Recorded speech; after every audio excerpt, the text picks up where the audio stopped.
there should be a salutation paragraph where it's an opening paragraph where you kind of introduce again yourself and you address the cover letter to either the recruiter that is in the job ad or to the recruitment team if there's no name on the job ad. The opening line should catch the recruiter's attention.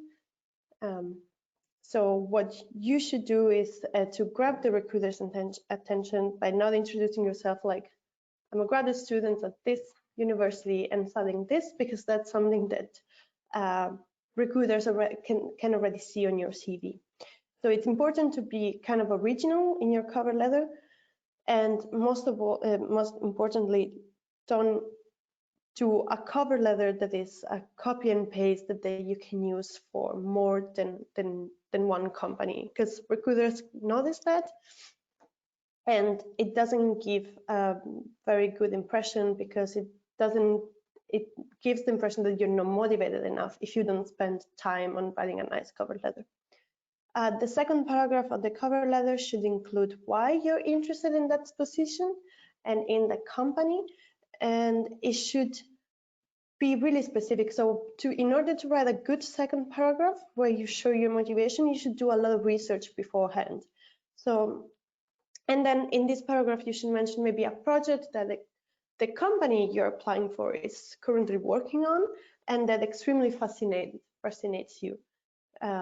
And it's good to mention something that maybe it's not too well known, or the company is not famous for, or if you don't find a project that you're particularly interested in for the specific field you want to work in, then maybe focus on the core values of the company and see how you can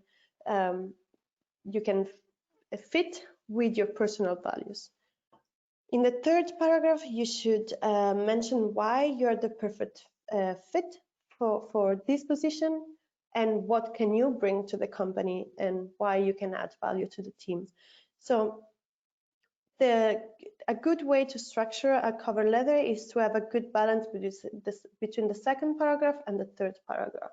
And the second paragraph focuses more on the company and why it is a good fit. So what can you take, or what can you take from the company? And the third paragraph, it's more like what can the company take from you? So how can you add value to the company?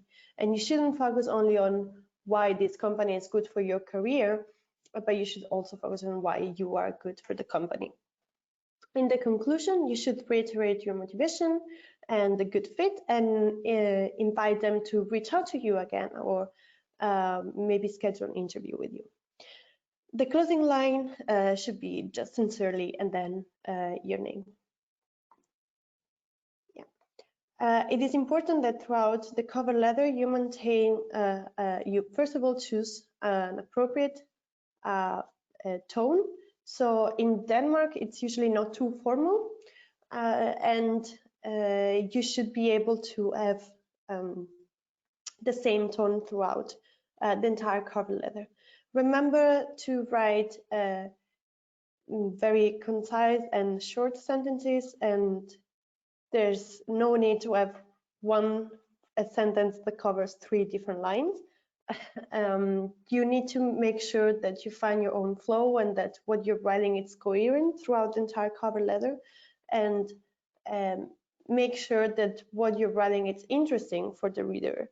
So that's also why you should not repeat what you said in your cover letter, but you should go like a level deeper and make it a bit more personal. And if you want to talk, you need to talk about what you learned before in order to highlight what skills can make you the perfect fit for that job. But that does not mean that you need to repeat the exact same things in the CV. Maybe you should focus on 1 or 2 skills and or experiences that you had, and highlighted how you solved a problem, or how you acted in a specific situation, or what you learned, or how you learned something, and make sure that this is what stands out, and you don't need to go through your entire CV again.